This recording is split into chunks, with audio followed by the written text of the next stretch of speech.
that poses a dual challenge: to support a genuine democratic transition in Venezuela and to contribute to the lasting restoration of peace and security in our region. Faced with both challenges, the Argentine Republic stands ready and willing to cooperate. We reaffirm our firm commitment to the full restoration of institutional normalcy and the rule of law in Venezuela, always safeguarding the freedom, human dignity and prosperity of the brotherly Venezuelan people, as well as our determination to continue fighting against the scourge of narco-terrorism and those who contribute to its financing. The process that begins today requires the firm and coordinated commitment of all those countries that have accompanied the Venezuelan people in their long struggle, so that Venezuela can leave behind more than 2 decades of political, humanitarian and social crisis, and can finally be reunited with freedom, democracy, respect for human rights and economic prosperity. Mr. President, finally, the Argentine Republic requests that the authorities responsible for administering the transition in Venezuela contribute to the immediate release of the Argentine citizen Nahuel Gallo, who has been in a situation of enforced disappearance since the 8th of December 2024, in clear violation of his human rights, and that his prompt and safe return to our country be guaranteed. Thank you. I thank the representative of Argentina and now give the floor to the representative of Chile. Thank you, Mr. President. Chile would like to thank Somalia for convening this informational briefing under the item Threats to International Peace and Security. We'd also like to thank Madam Rosemary DiCarlo, USG for Political and Peacebuilding Affairs, as well as the briefings from Mr. Jeffrey Sachs and Ms. Mercedes de Freitas. President, Chile would like to express our deep concern and firm condemnation of the unilateral military action taken by the United States in the territory of the Bolivarian Republic of Venezuela. We also reiterate consistently our firm commitment to respect for international law, sovereignty and territorial integrity of states, and the peaceful settlement of disputes, the prohibition of the threat or the use of the threat of force, and full respect for human rights. These affirmations are accepted by the majority, and they must maintain their importance in order to preserve international peace and security. We said this on the 23rd of December when we took the floor, and we reiterate this today. Chile does not recognize the Maduro regime, but serious violations of human rights being faced by Venezuela do not have a military solution. They can only be addressed through peaceful, gradual and inclusive measures that will take into account the legitimate aspirations of the Venezuelan people. Respect for international law does not allow for exceptions, including when it comes to addressing the illegitimacy of a president. Problems must always be solved within the normative framework that we have provided for ourselves as nations. The future of Venezuela must include free elections, citizen participation, and international assistance, and not with actions that could create dangerous precedents or escalate tensions in the region with serious consequences for the population. Chile, as a witness of history and based on our own experience with the loss of democracy, where there was foreign interference that caused extreme damage and pain for the Chilean people, we were able to recover our democracy through a transitional process that was carried out with the assistance of the international community, the strength of organized citizens, and through our institutions. Mr. President, Chile would like also to underscore the urgent need to continue with coordinated efforts multilaterally to address transnational organized crime, and we're also convinced that Latin America and the Caribbean must continue to be a zone of peace, because that zone of peace not only serves Latin America and the Caribbean, but the entire world. An armed conflict will have devastating humanitarian consequences in Venezuela and in the region. It will worsen the suffering of the civilian population and worsen even further the displacement, insecurity and vulnerability aspects of the situation. We reiterate that any differences must be dealt with exclusively through peaceful means, in strict respect for international law, the sovereignty of states, and the prohibition of the use or the threat of the use of force. As was recently clearly indicated by the heads of state of Brazil, Chile, Mexico, Uruguay, and Spain, we express our concern with regard to any attempt to control government administration or foreign ownership of strategic assets. This would be against international law and would threaten the political, economic, and social stability of the region. Mr. President, given this complex scenario, Chile welcomes the role that could be played by multilateral fora. And here, particularly, we would refer to the role of the United Nations, and particularly the role that could be played by the Secretary General and by this Council, with the consent of the parties involved to contribute to de-escalating the situation and searching for an understanding that would favor a peaceful and lasting exit to the crisis. Prudent leadership and experience of our organization, as well as the regional organizations and mechanisms, could be very relevant to avoid a further worsening of the situation and to keep open the channels of communication. Chile reiterates its preparedness to support constructive initiatives that will point in this direction and work together with countries of the region and with the international community for stability and mutual understanding and respect for the principles that underpin this organization. Thank you. I thank the representative of Chile for the statement and now give the floor to the representatives of Brazil. Mr.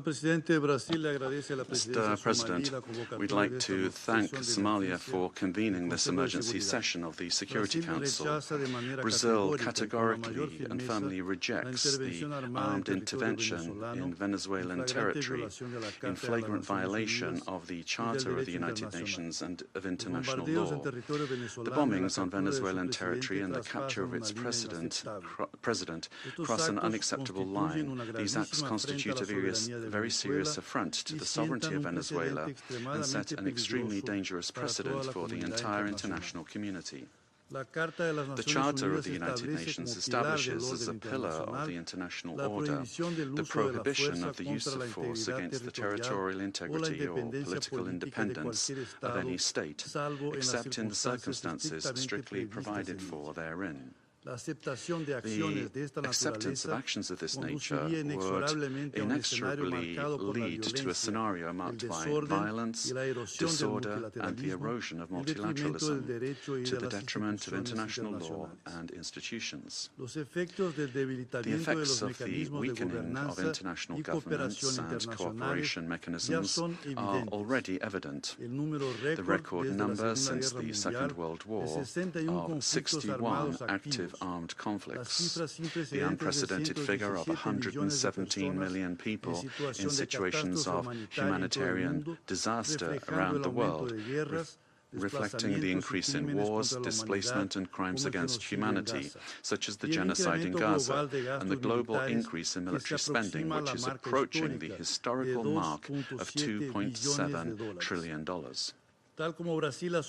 As Brazil has reiterated on numerous occasions, the norms that govern coexistence among states are mandatory and universal. They do not admit exceptions based on ideological, geopolitical, political, economic, or any other kind of interests or projects.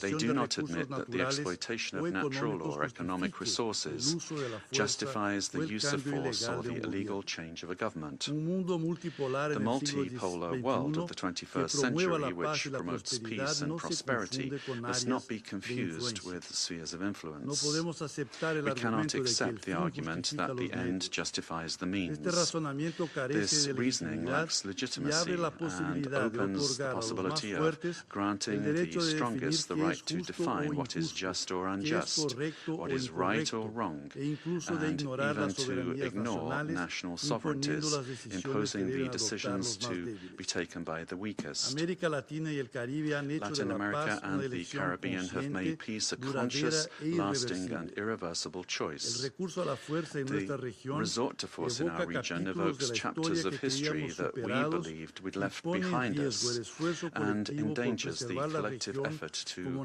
preserve the region as a zone of peace and cooperation, free of armed conflicts, respectful of international law and the principle of non-intervention. Armed interventions in the past have had profoundly negative and lasting consequences. Contrary to freedom and democracy, those interventions produced authoritarian regimes and serious violations of human rights, leaving as a lamentable result thousands of dead, political prisoners, tortured persons, and disappeared persons whose families still today search for their loved ones, as well as justice and reparation. For the first time in South America, a profoundly alarming event has occurred. An external armed aggression with the deployment of troops and bombings in a neighboring country contiguous with Brazil, with which we share more than 2,000 kilometers of border. Mr. President, South America is a zone of peace. I insist upon that. We have upheld and will uphold with full determination peace and non-intervention in our region.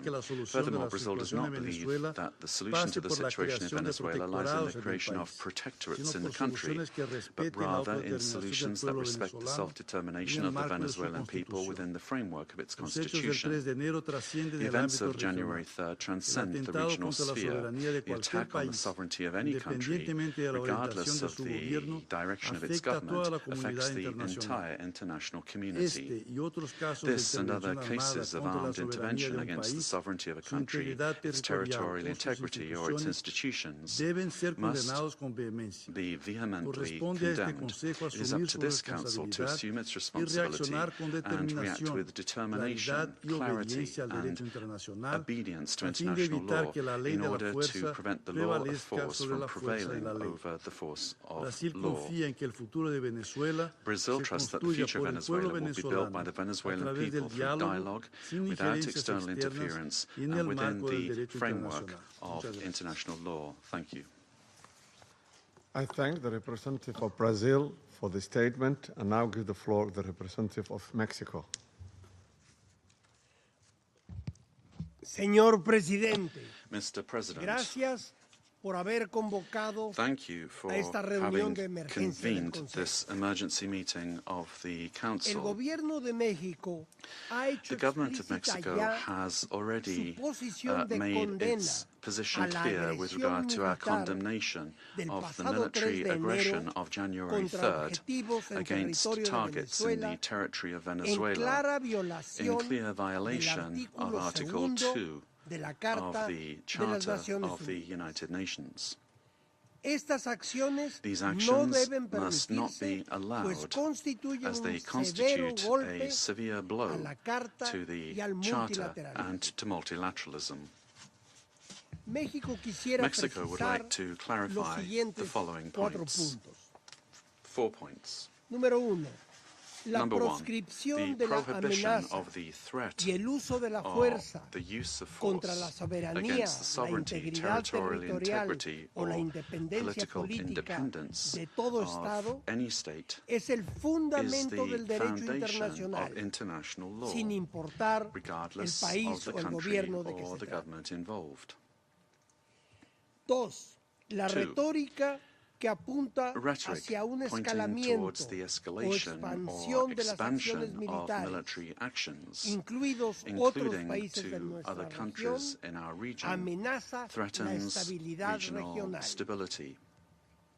3. 3. El Consejo de The Seguridad Security Council tiene la has the responsabilidad responsibility y sobre todo and, above la all, it has obligación the obligation de actuar de to manera act decisiva decisively y sin and dobles without estándares double ante standards violaciones in graves a la face of Carta serious y para violations of restablecer the Charter la paz y la seguridad and to restore international internacionales peace and en security estricto in apego strict adherence a lo to the dispuesto en provisions su artículo of Article 24 24 y and observando observing el Article artículo 27.3. 27, inciso 3. 4. Corresponde a los It pueblos is for soberanos sovereign peoples decidir su to destino decide their destiny y encontrar and to soluciones find pacíficas, peaceful, democráticas y democratic, negociadas and a negotiated sus diferencias solutions to their políticas political en differences un marco de within a irrestricto framework respeto of a los unrestricted derechos respect for human rights. Los cambios de régimen Regime por change actores by externos external y la actors aplicación de medidas and the application of extraterritoriales extraterritorial no measures solo son actos are not only contrarios al acts derecho contrary to internacional, international law, sino que but históricamente historically, han all agudizado they've done is conflictos exacerbate y conflicts fragilizado and el weakened tejido the social social y and político political de las naciones. fabric of nations. Señor presidente, Mr. President, estimados colegas, esteemed colleagues, estimadas colegas, a pesar de las diferencias políticas despite the political differences among our governments, América Latina y el Latin America Caribe and the se ha Caribbean forjado has been como una zona de paz. forged as a zone of peace. Colectivamente hemos Collectively, recurrido durante we have, décadas for ya decades now, a los resorted mecanismos to the políticos y available jurídicos political disponibles and legal de mechanisms solución de available controversias. in order to peacefully settle La disputes. violación actual The current de este frágil violation of this equilibrio fragile pone balance en grave gravely riesgo endangers la the estabilidad political política stability y la and seguridad de la the región, security of the region, así como el as well bienestar as the de well-being nuestros pueblos. of our peoples. Quienes justifican Those who estos justify actos these acts niegan la deny the historia independent independiente history de América of Latina Latin y el America Caribe. and the Caribbean. México, Mexico, firme en sus firm principios in its constitucionales de constitutional política principles exterior of foreign y policy su vocación and its pacifista, pacifist reitera calling, enfáticamente emphatically que el reiterates diálogo y la that negociación dialogue and son las negotiation únicas vías are the legítimas y only legitimate eficaces and effective para ways resolver to las resolve diferencias existentes. existing differences. Reitero I el llamado reiterate de la the call presidenta of de the México President of Mexico a que la ONU for haga más the UN por to solucionar do este more y to otros resolve this conflictos, and other conflicts, including including through the good de su offices of secretario its general. Secretary General. Frente a los acontecimientos In del view pasado of 3 the de events enero, of January 3rd, México refrenda Mexico su disposición reaffirms de its apoyar willingness to cualquier support esfuerzo de any effort facilitación del at diálogo, facilitating mediación dialogue, o acompañamiento mediation, or que providing promueva assistance la paz en that la promotes peace in the region. Finalmente, Finally, no podemos pasar we por alto cannot overlook que the esta fact sesión del that Consejo this session of the se haya Council celebrado has hasta hoy, been held only cuando lo que now, tenemos ante when nosotros what we es face una grave is a serious situación situation que pone en that riesgo puts la international paz y la peace seguridad and security internacional. at risk. Gracias. Thank you. I thank the representative of Mexico for his statement and now give the floor to the representative of Paraguay. Gracias, señor presidente. Thank you, Mr. President. La delegación de la República del Paraguay The agradece a delegation la of presidencia Paraguay y a would los like to miembros thank del the presidency and the Consejo members por la of the oportunidad Council de for the tomar la palabra opportunity en to esta take the sesión floor de at fundamental this relevancia. very El Paraguay important ha session. alertado sobre la deriva Paraguay insostenible has de already pointed Venezuela out bajo el mando de Nicolás Maduro, the situation with regard to cabecilla del Venezuela cartel under de los President soles, Maduro and the estructura criminal Cartel de los declarada Soles and the formalmente criminal como organization organización that was terrorista por formally las declared as autoridades such by nacionales y cuya persistencia our en el national poder authorities, representaba and una amenaza his para la continued región. presence was a threat La to the salida del region. líder de dicha The exit of organización the leader terrorista of debe that abrir terrorist paso de organization should inmediato a la immediately restauración de lead la to the democracia restoration y del of Estado de democracy Derecho en and to Venezuela, the rule of law in permitiendo que la Venezuela, voluntad making popular it possible expresada for the en las popular urnas will sea el expressed único motor de la at the ballot reconstrucción box will venezolana. be the foundation for reconstruction in En este sentido, Venezuela. hacemos también un enérgico llamado a We la would also pronta urgently liberación de call todos los for presos the políticos release of all que aún se political encuentran prisoners dentro de that las are cárceles still de ese in país. the